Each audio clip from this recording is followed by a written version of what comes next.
Hold up. Wait a minute. This is Carla Renata, aka the Curvy Critic, and I shoot straight from the hip. Yeah, you know I'm always shooting straight from the hip. Let's take a trip around the curve.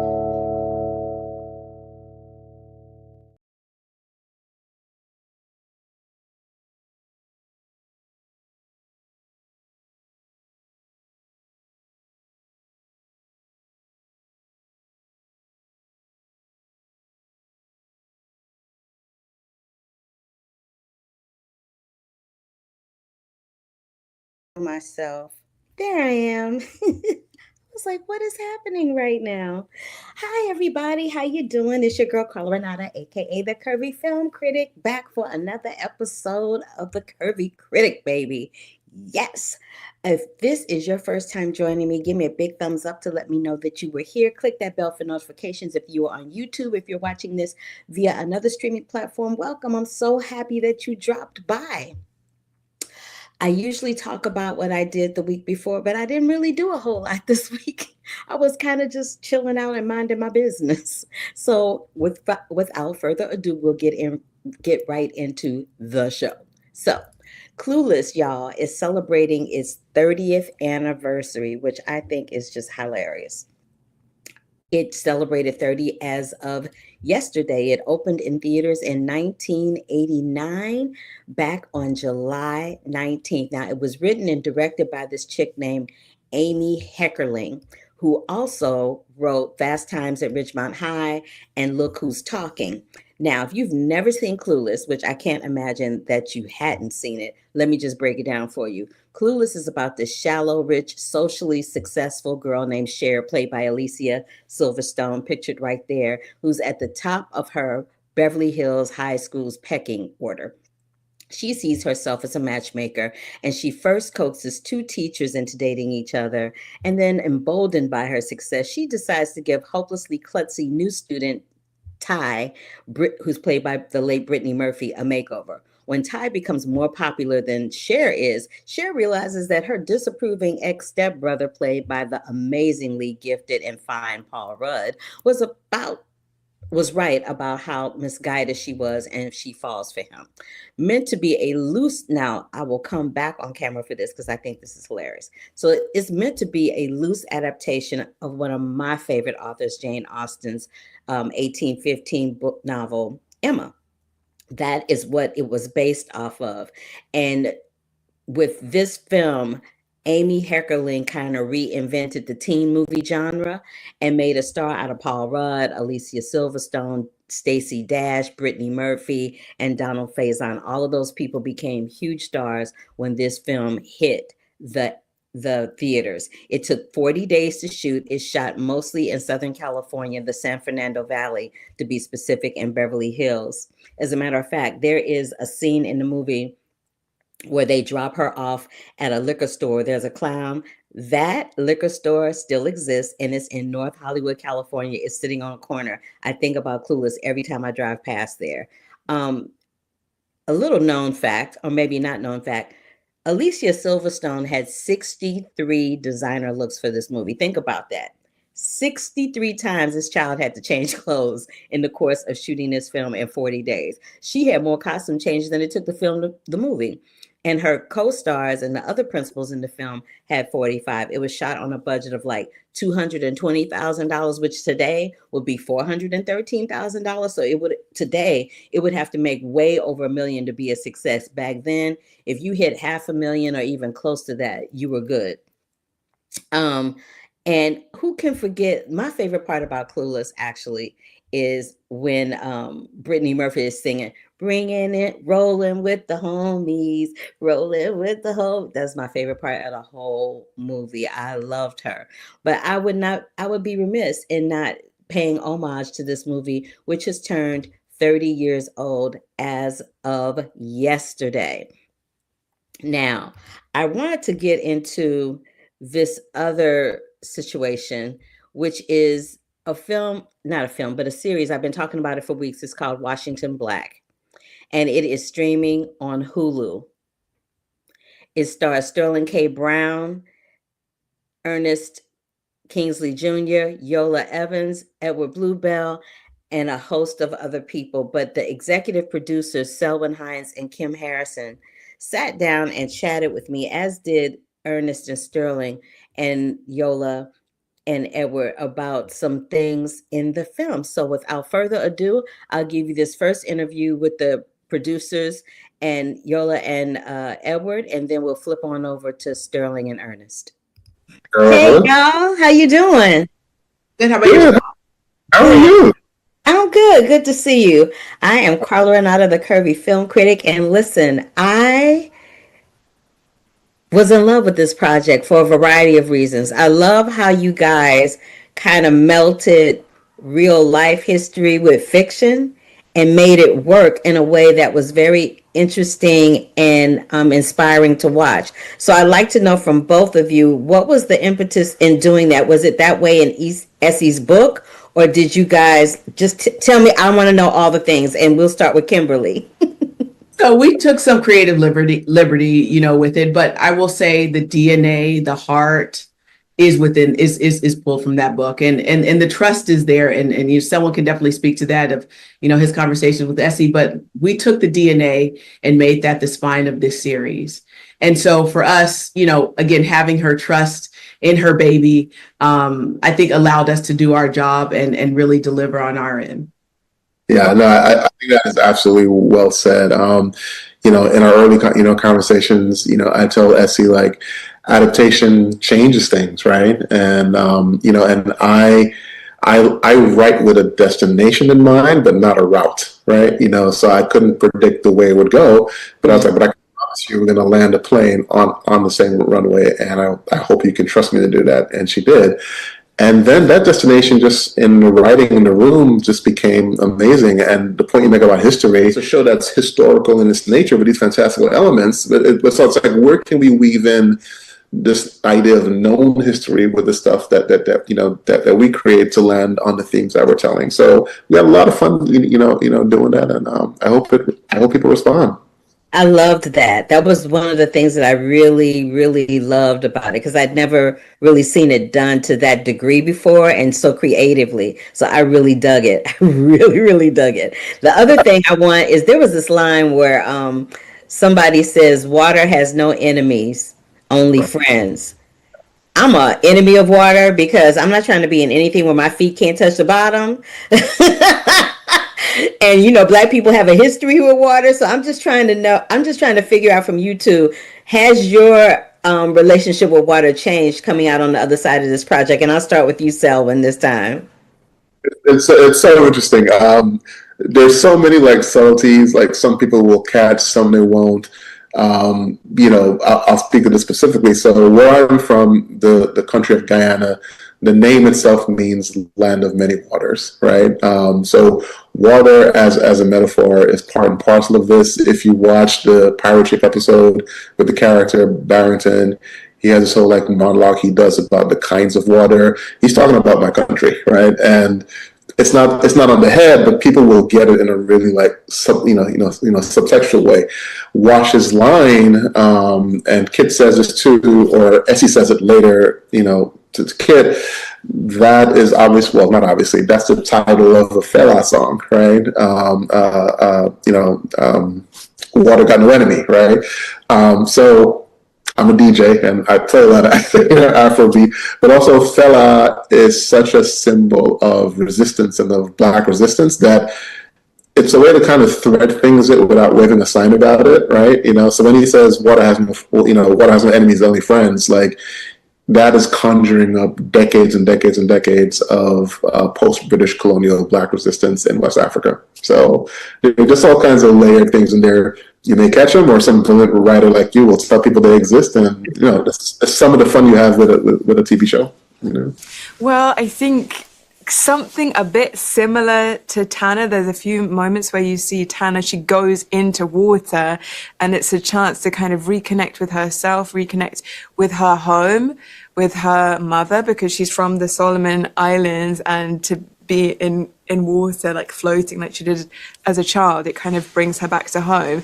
And there's also something about, like, in real life and shooting, we were in Nova Scotia, and we did this scene where I'm in the ocean in Nova Scotia in the icy cold water, but I loved it. It does like kind of bring you back to like into yourself, and also kind of being in something much vaster than you and life-giving, and to be weightless. And yeah, I really like being in water too. I find something similarly great about it. Yeah. I love being in water. I love being in the sea. I'm a terrible swimmer, but I like sort of bobbing around. But I think this show is sort of like, there is this sort of central theme of like water is like, it traverses the globe, but there's always this thing of water. Even my character, who maybe, he sort of, it doesn't seem like he's around that much water. He at some point has traveled the Atlantic on a boat, and they've all been close to it, and it's affected all of their lives in so many ways. So it was so nice to sort of like be in something that felt so connected with water. I didn't know I was going to get that deep of an answer, but okay, Selwyn, you went all the way deep into the roots for that answer. I'm like, okay, snaps and claps for you, honey. Snaps and claps for you. Oh my God. There was another moment where later on in the series where one of the characters, in the confines of slavery, children would be moved off of plantations, never to be seen or heard from again, let alone see them grow up. And one of the characters says, "You're the first one I've ever seen grown."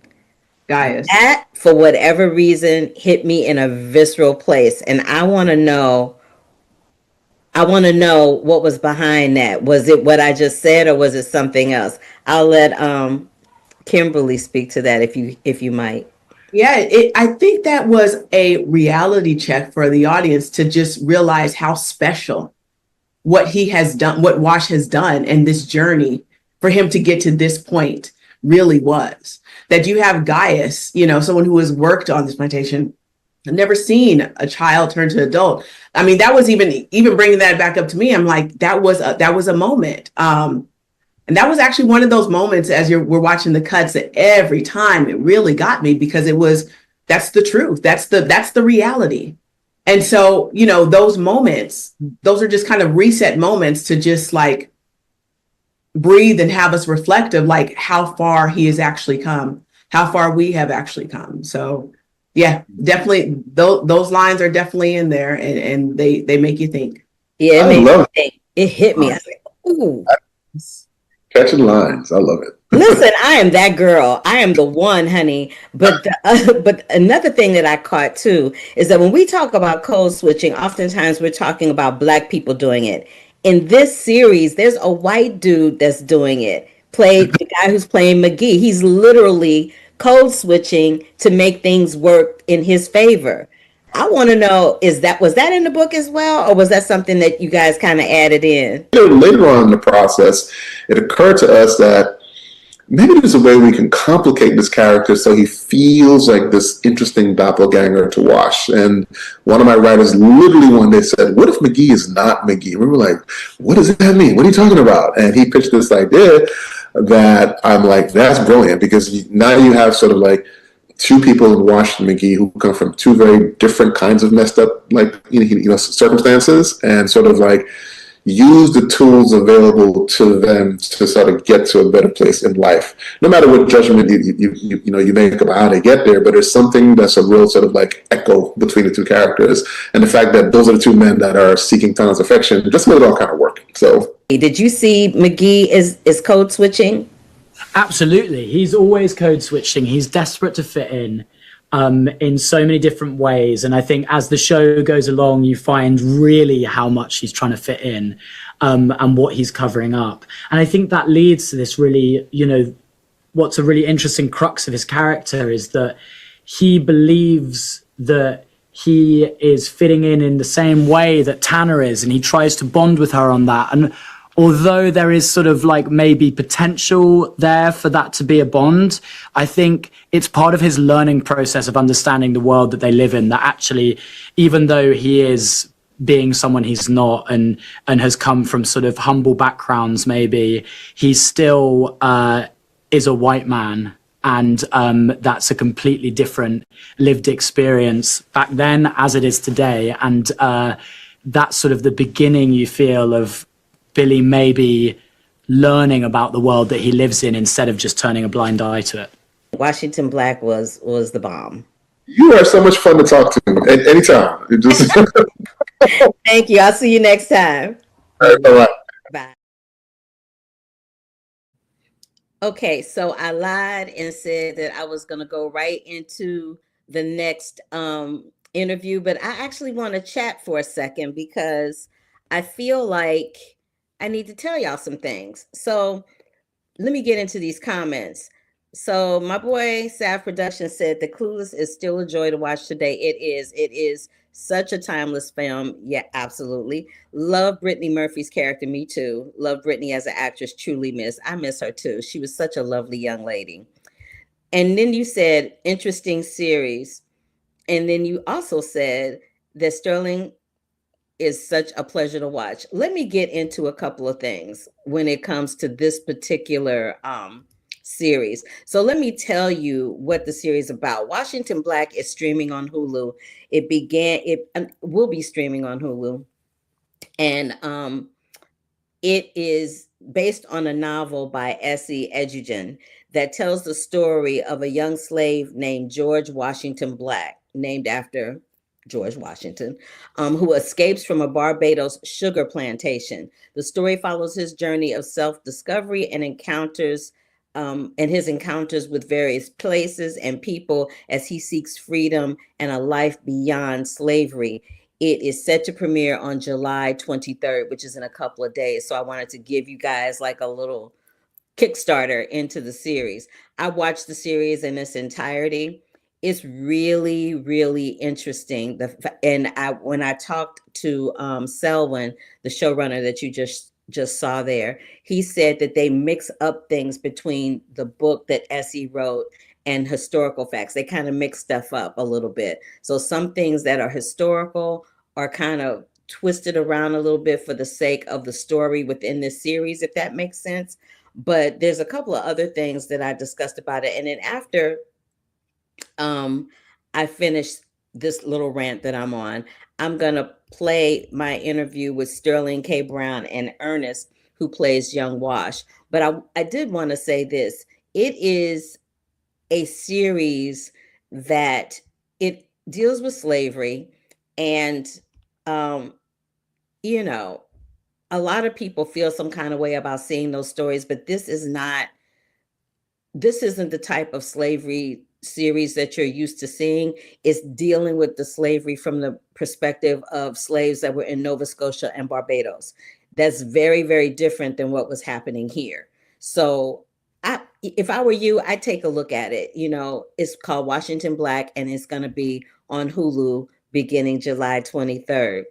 But let me let Sterling and Ernest tell you a little bit more about it. Here we go. Dude, I remember you telling me back in the day about this project. You were saying that you had this project that you was doing for your new production company, Indian Meadows, and here we are. You know, like 4 or 5 years later, we're talking about it, and it's happened. Congratulations, bruh. Thank you very much, ma'am. I appreciate it. You're very welcome. So I have a question for you guys. There was a scene with Wash where I don't want to say under the circumstances this happens because I don't want to ruin it for anybody, but a character says to you, Ernest, you're the first one I've seen grown. Now I know what that meant for me. It makes me get choked up talking about it now. I know what it meant for me to hear that, but what did it mean for you to hear that in the moment, Ernest, playing that scene? Yeah, it was really, really emotional. It was one of those ones where it was like you hear lines like that and it kind of dawns on you like the level of turbulence and difficulty, you know, these kind of journeys have. But also just like also like the beauty in it, you know, like in the sense of obviously Josh's journey is filled with so much pain, but like that there was a level of it's hard. Like there was a level of like I did make it, you know, cause I feel like there were so many moments in Wash's journey where like, you know, he was doubtful and bogged down by the world, but you know, in that scene anyway, and in those circumstances, it's like, wow, I've come out on the other side, you know, this whole rounded person with these things I've done. But it's also, yeah, the pain of, you know, I'm the only one, you know? It was really hard. It was a hard scene to play, to be honest. I'm even thinking about it now. It's difficult to speak about, yeah. I think that it is a reminder, you know what I'm saying, that the circumstances, a lot of people were not able to make it out and beyond. I think Wash, being the dreamer that he is, being able to imagine his life being bigger than it was, there's also a degree of like pity that you have for someone who is so consumed with keeping people down, right? Like there's an interesting sort of thing. It's like this look of like, wow, what is wrong with you that you are so demented and twisted that you have to snuff out life at every turn? Because I'm just a person. I'm just a soul who wants to live life and wants to be free. And you're so consumed with my freedom that you've made yourself imprisoned by virtue of trying to imprison me. You know what I'm saying? Like it's weird because Wash is like, you can go. I don't need you. This doesn't have to happen. I'm just trying to do my thing right now. You know what I'm saying? Like, yeah, that sort of hit me in that way. Yeah. Yeah, that was a deep moment. So I wanted to start out with that because I really wanted to give us the breadth and the depth to discuss it. One of the other things that stuck out to me is, you know, my father recently passed away. And so it made me get into the ancestry a little bit. And I tried to do it while he was here, but life got in the way and I didn't get to it. And I discovered some things about our ancestry that I didn't know, which was really cool. But for you guys dealing with the wall of the lost and finding out about the slave trade in Barbados and Nova Scotia, what was something about the slave trade, and particularly in those two places, that you were surprised or fascinated to learn about? I'll tell you something that was really interesting, and this is like real life. I spent 6 years in Charleston, South Carolina, doing Army Wives, and got sort of familiar with this Gullah accent down there. And I said, I think I'm gonna have Medwin be from this place. And then I met the Afro Nova Scotian community in Halifax, and the accent is almost identical. And it's like, oh, wow, you talking about the Underground Railroad. You talking about a direct pipeline. Over 50% of all enslaved Africans that came into the United States came through Charleston. And then you get to hear that same accent in Charleston, to hear it in Halifax, Nova Scotia. It's like, oh, wow, people made it. People made it up there. And this township is full of people that had to leave this to make it up there. Like, and when I met some of the people up there, contrary to Kendrick's, they're a lot like us. Like, they're not that different from us. And it was like, I would say things and they're like, oh man, you just like us. I was like, what you talking about? You just like me. It was an amazing connective sort of thing to make me realize that we are bigger than how society, how we even see ourselves. Like there is a connective thread of Pan-Africanism, of the diaspora that like we can reach out to and touch hold of. And it makes me feel strong. Like there's strength in that number. There's strength and fortitude. Look at you being deep as usual. I can't stand you. Anyway, Yeah. he go there. Okay. Now I want to know now I want to know this. Black people have a very special relationship with water.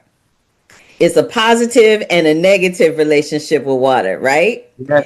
It's a negative relationship with water in the respect of us being transported from one place to another via water. It's a Yes. positive relationship with water in the fact that we can actually swim, contrary to popular belief. So, Oh, what I want to know about you guys is, what is your relationship with water on the other side of Washington Black? ah, It's, Eat that up. Go, words. Exactly. So I couldn't swim before I started filming the show. I couldn't swim. I had a phobia of water. Um, all of which I did not let them know in the audition process. But yeah, once I got the role, I was like, okay, I need to swim, and I told them. You know, it definitely was a place of fear for me, you know, and kind of having to dive deep and do all these scenes underwater, especially one scene where I spent a significant amount of time underwater. Um, I'm not gonna lie, there is still a sense of slight phobia, but it's definitely a sense of like getting introduced to water as being this kind of spiritual place of like Yeah. peace.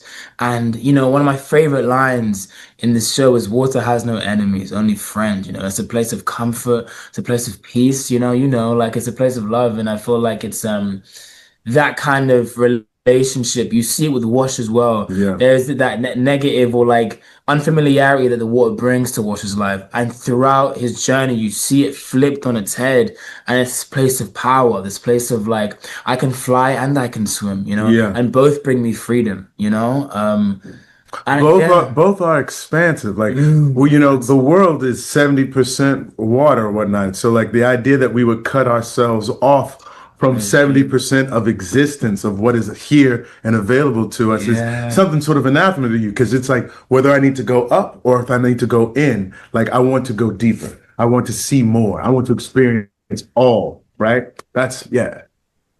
You know what, Ernest? It was a pleasure to meet you. This is my time, but I want to say this before I go. It was a pleasure to meet you. You are a deep, profound brother, and your performance in this project is exemplary, like no joke. SKB, I could talk to you for hours because that's how we roll, my St. Louis brother, but I would be remiss in not saying this to you. I will always support everything that you do because everything that you do is always top notch and at the top of excellence, and I implore you for that, and this is no different. Thank you for bringing Washington Black to us, and thank you both for your time today. I appreciate it. We appreciate you. We love you. Our condolences on the passing of your father. Yes. And I'll see you next time. Yes, you will. I love Sterling. That is my boo. That him and his wife Ryan, those are my homies, honey. But anyway, you guys, Washington Black will be streaming on Hulu beginning July 23rd. You don't want to miss it. It is based on a novel written by Essie Edgerton, and it stars Sterling K. Brown, who is also the executive producer and is executive produced and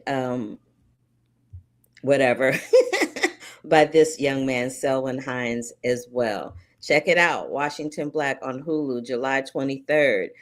Do yourselves a favor and check out Clueless. The 30th anniversary of Clueless is this year. It's fun. If you were in the Los Angeles area, make your way over to the Autry Museum of the American West on July 26th for Street Food Cinema, where they are doing a 30th anniversary screening of Toy Story. It's a lot of 30th anniversaries this year, right? All right, so before I get out of here, let's talk a little bit about some Smurfs. Now, y'all, I got to come back on camera for this because you know the shenanigans.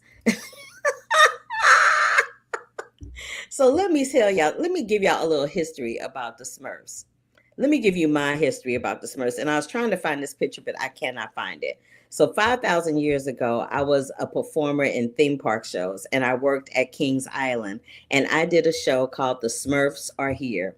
Yes, I was singing and dancing with Smurfs inside Kings Island, right outside of Cincinnati, Ohio. Just saying. And if I find that picture, I'm going to put it up on Instagram because it's hilarious of me and Smurfette. But I do have this story about how Smurfette fell one time. Thank you, darling. Thank you for the condolences. I appreciate it.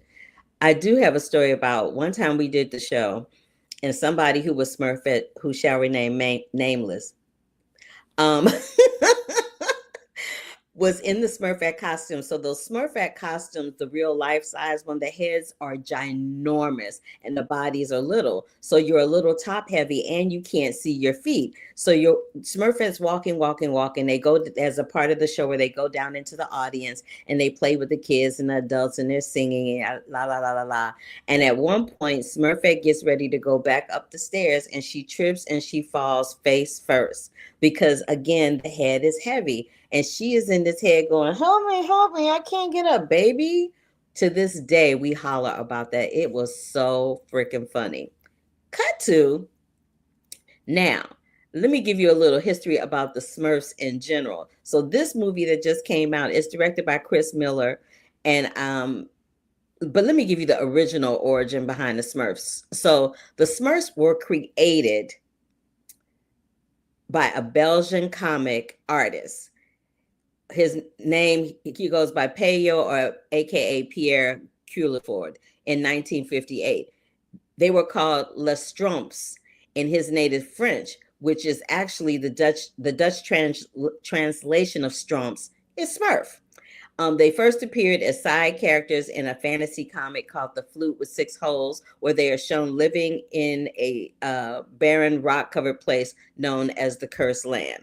That is the history behind the Smurfs. That's the actual history behind the Smurfs. Now, in this production today, when the evil wizards Rosamel and Gargamel take Papa Smurf, the Smurfs embark on a mission to the real world to save him. With the help of some new friends, they must discover what defines their destiny to save the universe. This is what I have to say. Now, it got annihilated on Rotten Tomatoes. Like, it got one of the lowest scores of the year. People are calling it the worst movie of the year. I kind of dug it. And I say this every time I watch an animated movie or a live action movie. It's not made for us. It's not made for adults to like. It's made for children to like and enjoy. Having said that, as somebody who is no longer a child and has not been one for a very long time, I kind of dug it. And what I also say is, it's interesting to me that whenever they have a Smurfette, it's always voiced by a pop star. I think one of the Smurfettes at one point was voiced by Katy Perry, and this time it's voiced by Rihanna. Can I just say that Rihanna actually did a good job? I was actually impressed with her voice acting skills. She was really good. There's a lot of music, a lot of dancing. I can't remember any of the music. I can't remember a lyric of one song. But what I do remember is this. The songs were cute. The dance numbers were cute. I do remember that there's a character named No Name who's voiced by James Corden, and him and Smurfette are kind of like this. And he is struggling to kind of figure out what his place is, what his brand is, what is going to be his thing, because everybody else has a name and everybody else has a thing, but he wasn't able to find his purpose until the end of the cartoon. It kind of reminded me of Avenue Q, where Princeton is trying to find his purpose. So I kind of related to it on a completely different level than most people would.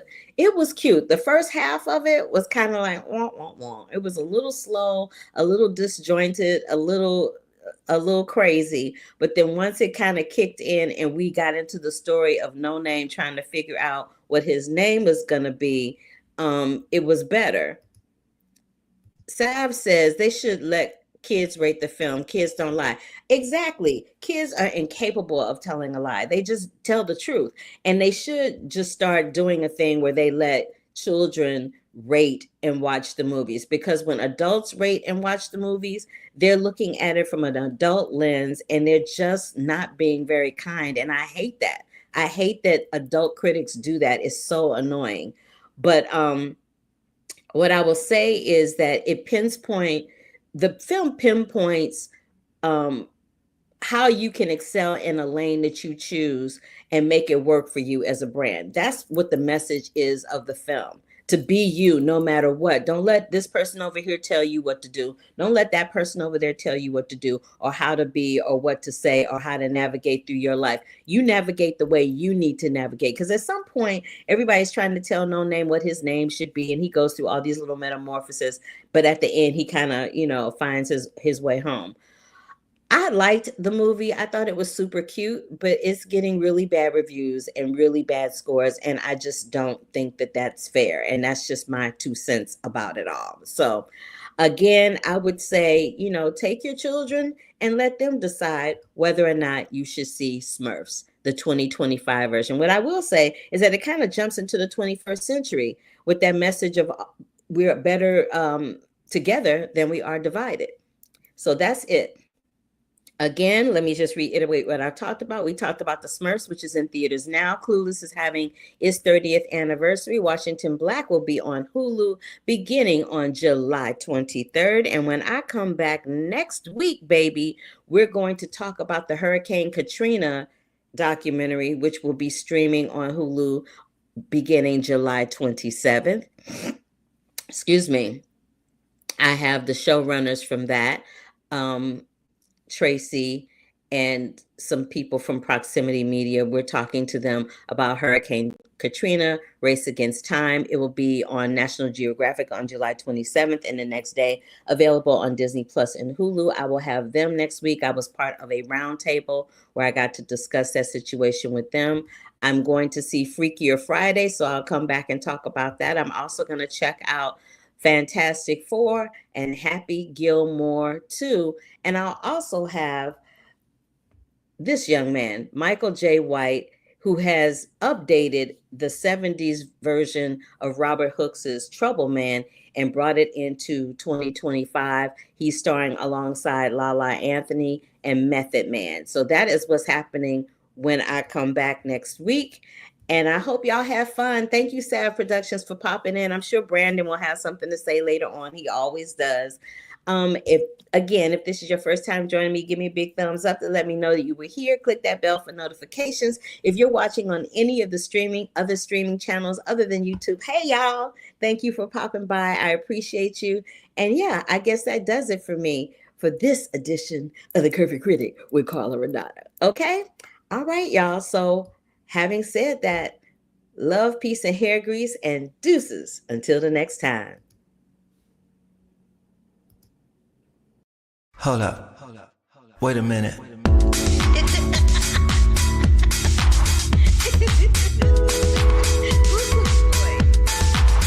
I wish you love, peace, and hair grease. Love,